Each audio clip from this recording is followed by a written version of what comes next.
जय श्री राम, जय महाकाल। मैं हनुमान बाबा का छोटा सा बेटा आज आपके लिए फिर से एक वीडियो लेके आया हूं। इस वीडियो के अंदर मैं आपको यह बताने की कोशिश करूंगा, अगर आप रहते हैं बीमार या आपके घर का कोई भी सदस्य बीमार रहता है या फिर बार बार किसी भी संकट में आ जाता है, तो आप कर सकते हैं ये उपाय।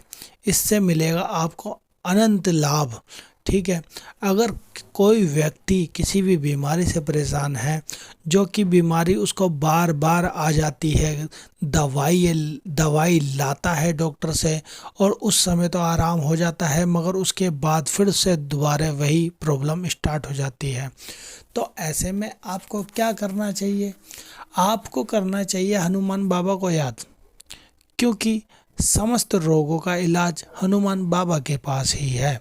तो ठीक है, इससे आपको क्या होगा, आपकी शुद्धिकरण होगी। जब आप हनुमान बाबा की पूजा करते हो ना, तो आपके पास अनेकों प्रकार की ऐसी ऊर्जाएं आने लग जाती है, जिस ऊर्जा के जरिए आपके शरीर में इतनी ऊर्जा भर जाती है, जिस दिव्य ऊर्जा से आपका शरीर ऑटोमेटिक हल्का हल्का ठीक होना स्टार्ट हो जाता है।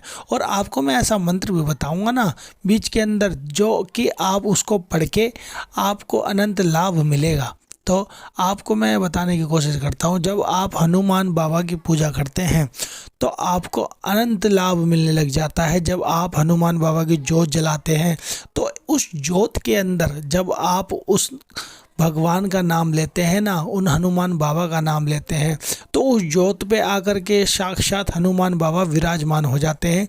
आपने कई दफ़ा महसूस करा होगा, अगर आप किसी भी भगवान की जोत जलाते हैं तो उस जोत के अंदर से निकलने वाला प्रकाश आपकी आंखों के अंदर हल्का हल्का चुभने लग जाता है।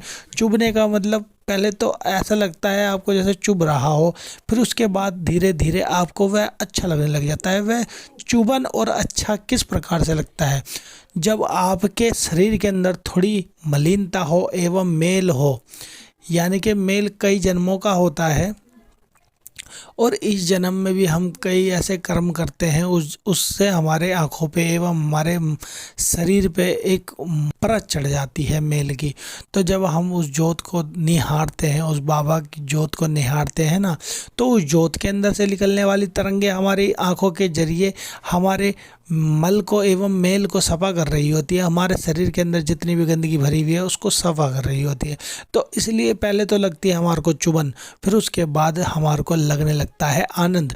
वह आनंद इसलिए लगता है कि जब आपके शरीर की धीरे धीरे मलिनता खत्म होती है ना, तो वह भगवान आपको अपनी तरफ खींचने लग जाते हैं। आप भगवान की डेली पूजा करने लग जाते हो। जब पूजा करते हो तो आपको आनंद आने लग जाता है। आनंद आते हो तो भगवान भी आपकी तरफ आकर्षित होने लग जाते हैं। आकर्षित होकर भगवान आपके पास विराजमान होने लग जाते हैं। पहले जैसे आपने देखा होगा कि भगवान की जब आप स्टार्टिंग में जो जलाना स्टार्ट करते हैं तो भगवान उस समय कम आते हैं।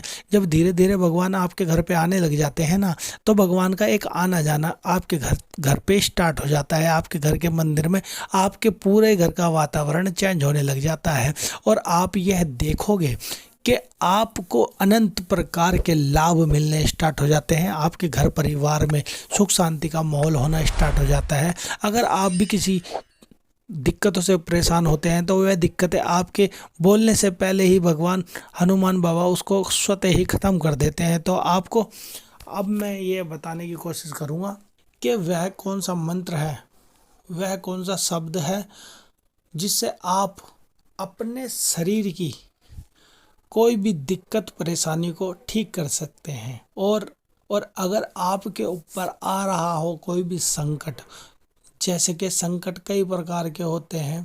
संकट में जैसे कि एकदम से आपको किसी भी प्रकार के पैसे की प्रॉब्लम आ गई, या फिर किसी को पैसे देने हैं, या फिर किसी से पैसे लेने हैं, या फिर किसी से लड़ाई झगड़ा हो गया हो, तो यानी कि संकट कई प्रकार के होते हैं।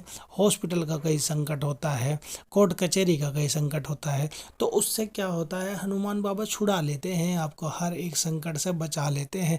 मगर उनके ऊपर श्रद्धा रखनी पड़ती है, आपको पूरा विश्वास करना पड़ता है हनुमान बाबा के ऊपर। जब ही हनुमान बाबा आपको हर एक संकटों से उबारते चले जाते हैं। तो इसलिए हनुमान बाबा की पूजा आपको अवश्य ही करनी चाहिए, क्योंकि संकट मोचन नाम तिहारो, हनुमान बाबा संकट को ही काटने वाले हैं। तो अब मैं आपको यह बताने की कोशिश करूंगा, अगर आपको किसी भी प्रकार का रोग दोष है तो आप इस मंत्र का जाप कर सकते हैं कंटिन्यू। आप 108 बार डेली आपके घर के मंदिर में बैठ करके आप इसको नहा धो करके और जोत वगैरह जला करके धूप बत्ती करके आरती करके आप इस मंत्र का डेली नियमित रूप से उच्चारण कर सकते हैं। यह मंत्र है, ध्यानपूर्वक सुने और इसी प्रकार से करना है। आपको पहले श्री राम नाम की एक माला करनी है और इस मंत्र के लास्ट में भी श्री राम नाम की एक माला करनी है। और उससे पहले राम नाम की माला से पहले आपको गणेश भगवान का नाम अवश्य ही लेना है, क्योंकि कोई भी कार्य स्टार्ट होता है तो गणेश भगवान के नाम से ही स्टार्ट होता है। तो गणेश भगवान की, राम नाम की, फिर हनुमान बाबा का जो मैं मंत्र बताने जा रहा हूँ वह मंत्र जाप करना है। वह मंत्र है, नासे रोग हरे सब पीरा, जपत निरंतर हनुमत वीरा। एवं आपको इसको निरंतर जपना पड़ता है, जब जाकर के ये कार्य करना पड़ता है, कार्य करना स्टार्ट होता है। नासे रोग हरे सब पीरा, जपत निरंतर हनुमत वीरा। अगर आप किसी संकट में हैं तो आप यह भी पढ़ोगे, नासे रोग हरे सब पीरा, जपत निरंतर हनुमत वीरा। संकट तय हनुमान छुड़ावे, मन कर्म वचन ध्यान जो लावे। नासे रोग हरे सब पीरा, जपत निरंतर हनुमत वीरा। संकट तय हनुमान छुड़ावे, मन क्रम वचन ध्यान जो लावे। जो मन कम वचन ध्यान जो लाता है ना, उस पे हनुमान बाबा अवश्य ही कृपा करते हैं। तो यह दोनों मंत्र आप इकट्ठे जाप कर सकते हो। यह हनुमान चालीसा की चौपाई है। तो आप अगर इस चौपाई को कंटिन्यू जाप करते हो ना, क्योंकि आपको पूरी हनुमान चालीसा अगर आपसे नहीं पढ़ी जाती तो आप इतनी सी चौपाई को आप कर सकते हो, रट सकते हो, जाप कर सकते हो। तो इससे क्या होगा, आपके रोग दोष भी दूर होंगे और अगर आप पे कोई संकट आते हैं तो वह संकटों का भी सफाया होता चले जाएगा और आपको अनंत प्रकार का लाभ मिलने लग जाएगा। तो आप इसको अवश्य ही करें, अपने जीवन का आधार बनाएं।